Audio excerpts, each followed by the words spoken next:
Hey, good morning. Hey, how are you? I'm good. How are you? Good. Good. Um, Robin is going to be on for this one. Oh, cool. Yeah. She's she's going to be on. Okay. I'm going to let everybody in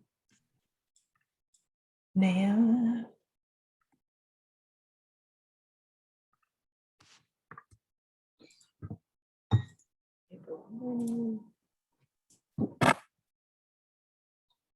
Yes.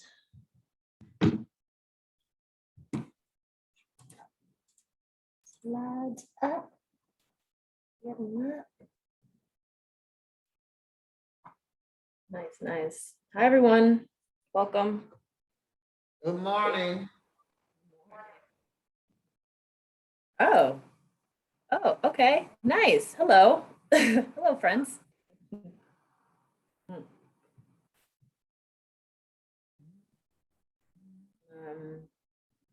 right.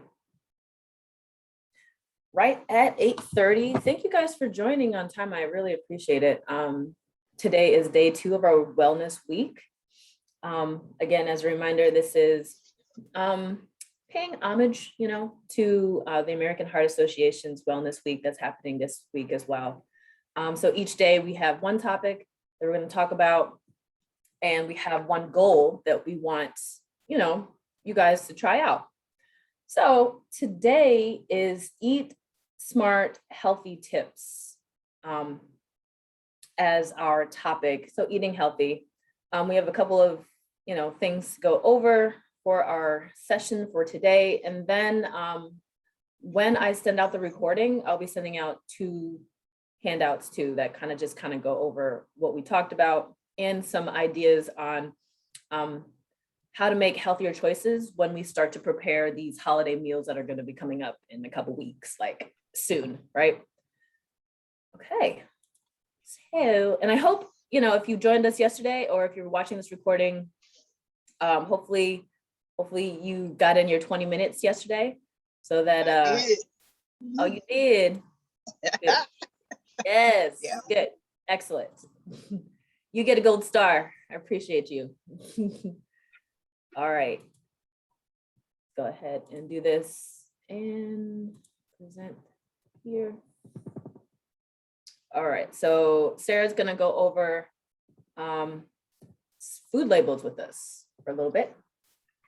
Yeah, so to get started today, we're going to talk a little bit about nutrition labels. And I guess first, before we get into it, I guess I just wanted to ask you guys if you guys look at food labels, and if so, kind of what part of the label do you pay most attention to? Calories. Calories. I look at the other ingredients, not just the calories. I look at the total fat, my sodium, my carbs, but more importantly, I look at the actual ingredients to make sure it is what they say it is. Right. That's good. Good. I look at Go ahead, Naomi. I said I look at everything, and especially my sodium. I look at the per serving, how many is per serving in the can. If it says 4 servings in the can, then I try to deal with how many servings have I ate. Try not to eat the whole can, because that means I'm eating 4 servings for that. Right. Well, you guys are going to make this easy. You guys have mentioned all the different parts of the label already, but we're going to talk a little bit more about each of those. As you can see on this image, there's 4 main components of the label. So you have the serving information, the calories, the nutrients, which are in yellow, and then the percent daily values, which are in purple. So to start, we're going to go with the serving information. So as I think it was Naomi was saying, this kind of explains how the number of servings in the package, or the servings per container, and the serving size. So This number reflects the amount that people typically eat or drink, but it's not necessarily a recommendation of how much you should eat or drink. But all of the, like the calories, the nutrients, all of that is based on that serving size. So if you're eating 2 servings, then you would need to double the rest of the nutrients and calories. And it's important to pay attention to this, especially of how many servings there are in that food package. So next we have in pink, here are the calories. So on this is an example from frozen lasagna. So on this one, there's 280 calories.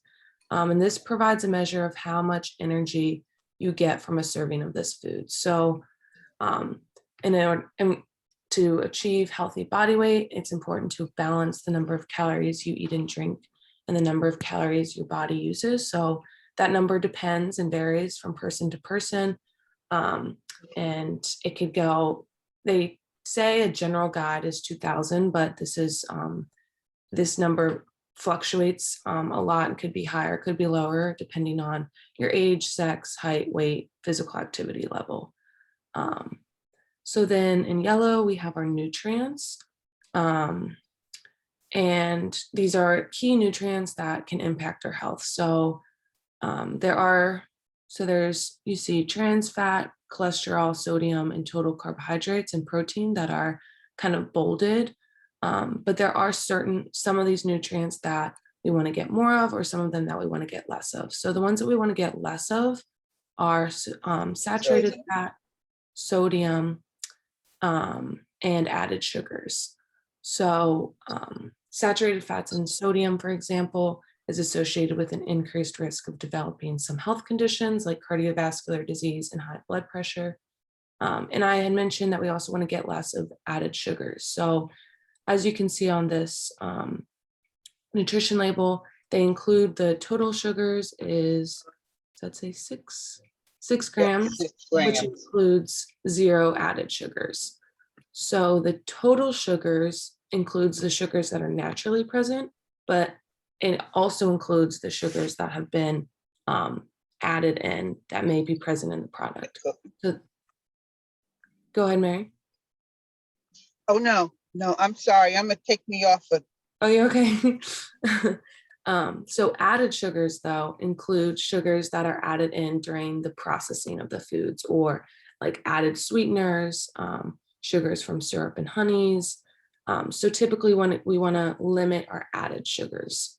And then nutrients that we want to get more of include dietary fiber, vitamin D, calcium, iron, and potassium. And so, for example, eating a diet high in dietary fiber can increase the frequency of bowel movements, lower blood glucose and cholesterol levels, and reduce calorie intake.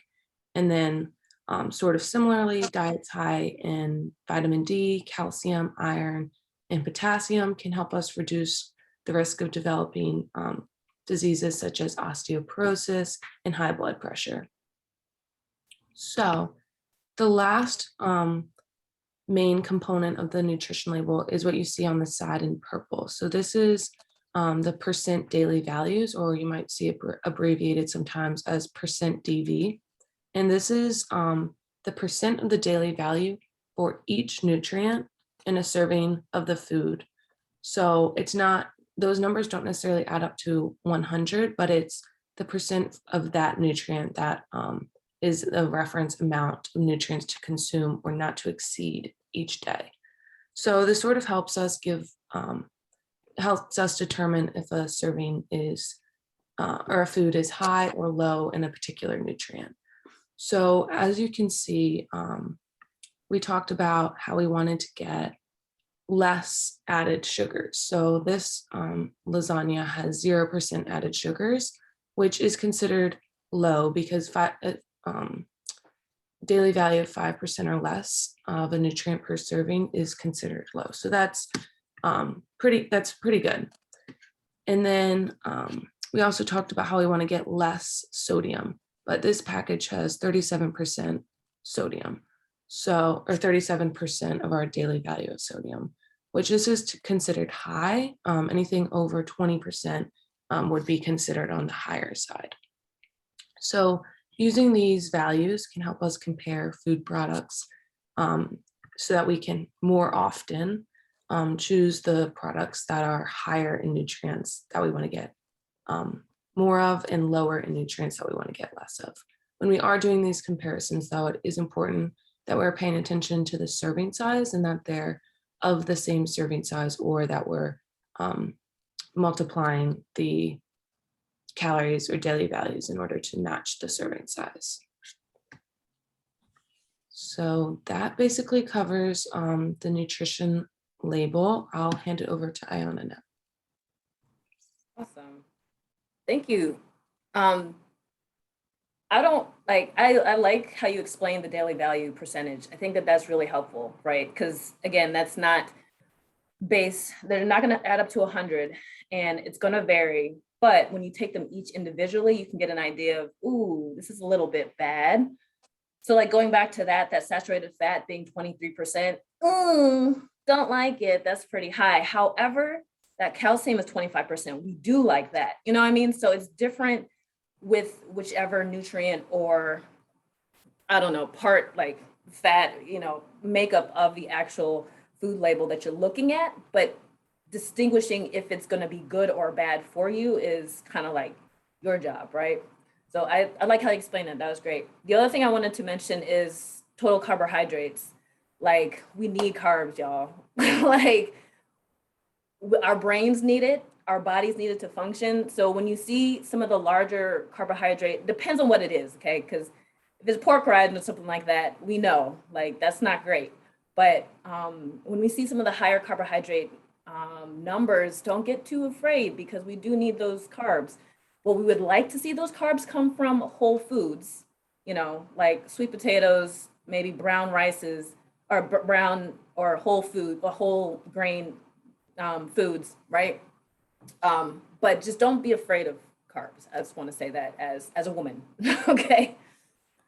Awesome. Great. So I wanted to kind of go over a couple more things, just the things to keep in mind. These are things that you probably already do, but there's always time for reminders. Okay. We already talked about in the beginning that sodium is one of the big ones that we definitely want to check. The recommended daily value amount that we're trying to get each day for sodium is fairly low in comparison to how we eat usually as Americans. And then that doesn't even count in added sodium if we're shaking the salt shaker, on stuff, right? So just being able to check that and making sure that what you're consuming is lowish in sodium, and then you're not adding too much more on top of that. I always say this, like, whenever anyone talks about sodium, and this is the trick that I use, is acidity. Acid can taste like sodium. So either adding lemon to something or vinegar to something will help kind of bring out the flavors and make it taste salty to you. But it's tricking your brain because there is no salt. The other thing is rinsing our beans. Canned beans are awesome. I do not judge you for canned beans. I love canned beans, but rinse them, because they have been in their own juices. Sometimes there's salt to preserve them, make them, last longer. Just rinse them out before you eat them. That'll help get some of the surface layer salt out of there. Making sure that we remove the skin from meat. One time, someone was, I personally don't choose to eat meat, but sometimes if you're like, you're cooking chicken, you can cook with the skin on, get those juices in there, but taking it off when you're starting to eat it. Maybe that might be a good way to decrease the fat, but still have the flavor and still being able to have that juiciness that you're looking for. So it's not dry. Like, you took it off before you cooked it, and then, she get a little dry. That's probably why. So that's a hack. In general, we just want to make sure that we get enough whole foods. Packaged things are awesome. They have great shelf lives. We understand that, but the more we can eat from the source, the better it is for our bodies. Just think about, we get energy from the sun. It goes into the plants. We're eating the plants. We're getting a direct line of energy, right? If we're getting something that has been processed or that somebody else ate and we eat that thing, then it's a couple more steps to get that energy. So thinking about eating those whole foods is going to be more beneficial to your overall health, et cetera. More fiber, hopefully, can help push things along.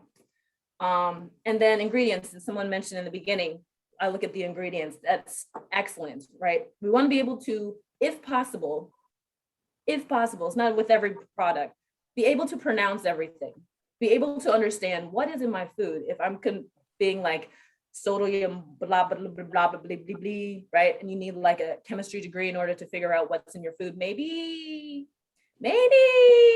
we don't eat as much of that. We don't have to eliminate it. You know, that's not what I'm condoning, but maybe not as much. Also the amounts of ingredients, the list is long. The list is short. Yeah, maybe we can do that. And then lastly, the ingredients are put on there for a reason, as a reminder. The very first thing has the most in there, right? The second thing, second most, third thing, etc. So if the very first thing is something that is like, ooh, then maybe we don't want it right now. The very first thing is like whole grain or whole, grains, you know, and not enriched grains. Whole grains is the very first item on the ingredients list. That's a good thing. So for instance, I'm gonna take like the peanut butter approach. Peanut butter should be 1 to 2 items. Peanuts, maybe oil. Okay, it doesn't need salt. It doesn't need sugar. It doesn't need it doesn't need like all the other additives and preservatives in it because it's peanuts and oil. Think about it like that, right? We're making it as simple as possible when we're looking at ingredients. We're looking at the whole foods that are in the ingredients. So that is my spiel on more tips. Our goal for today, well, for the rest of the week, and today's goal, and I will be emailing the goals to us, right? Is to look at the food label of your favorite food. Just look at it. Just kind of take a good look. I mean, you probably have before. If it's your favorite food, you probably read the whole package, front to side to back, but take a good look at it. If your favorite food is a whole food, is a fruit or a vegetable, look up the nutrients in that, right? It's all about education. It's all about knowing what we're putting in our bodies so that we can build healthier, stronger bodies. Yeah. So yeah, that is our goal for today. Are there any questions or anything on the stuff that Sarah and I have gone over today? I just want to add something. I go to the farmer's market, and I had went there one time, and the lady and I was talking, like he was talking about the preservatives, and she was saying, when you go to the market, when you buy your meats, don't buy a lot of them because they don't have that little packet in there. Like when you go to the Safeway or something, they had that little square packet in there. And she said, we don't preserve it. So like when I go to the market, I buy just enough for maybe a couple of days, not a long term, like I would go to the grocery store and get. That's nice. That's a good idea. I like that. Yeah, definitely. I mean, if it's coming from a farmer's market, it's coming probably straight from a butcher somewhere, and they only have a couple days to get it to you so that you can get it on your table. So that's great. And then, you know, in a grocery store, they need to keep it on the shelf a little bit longer. It's money, right? Capitalism. Very good. Miss Janice, were you going to say something? I see your thing coming on and off. No, I'm good.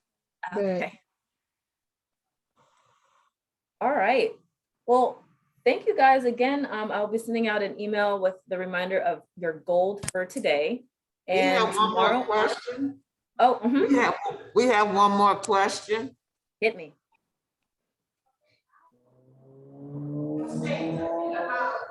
Pork. Could you expand on that again just a little bit? What you were talking about buying pork or not, consuming pork. What did you? I didn't get everything that you were saying about pork. Pork. So we didn't specifically talk about pork. She was mainly mentioning meat that she got from a farmer's market versus a grocery store. And she was just talking about how things are preserved. That's all. Pork is fine, you know? No? Also to, buying items, when you go shopping, buying items like in a small amount. But that means that you would have to, go back so many times to the market to get things. So that means that you would have to have transportation to get to the market. I buy my items in large amount because that stopped me from going backwards and forwards to the market. Right, that makes sense. That totally makes sense. I mean, in those instances, I would just say, you know, if you're able to freeze your items, and especially your fresh meats, freeze them immediately after you get them in, you know, so that it can last longer and that it's not sitting around your refrigerator. That's all. Yeah.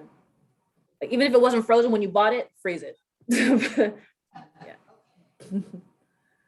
Thank you. Yeah, that's good. Great points. Alrighty, tomorrow we're doing Be Well Wednesday. We'll do a quick meditation and we'll talk about breathing and mindfulness. So have a wonderful day and I will talk to you guys later. Thank you. Have a great day. You, yes. Thanks, Have a thanks, great thanks, day. thanks.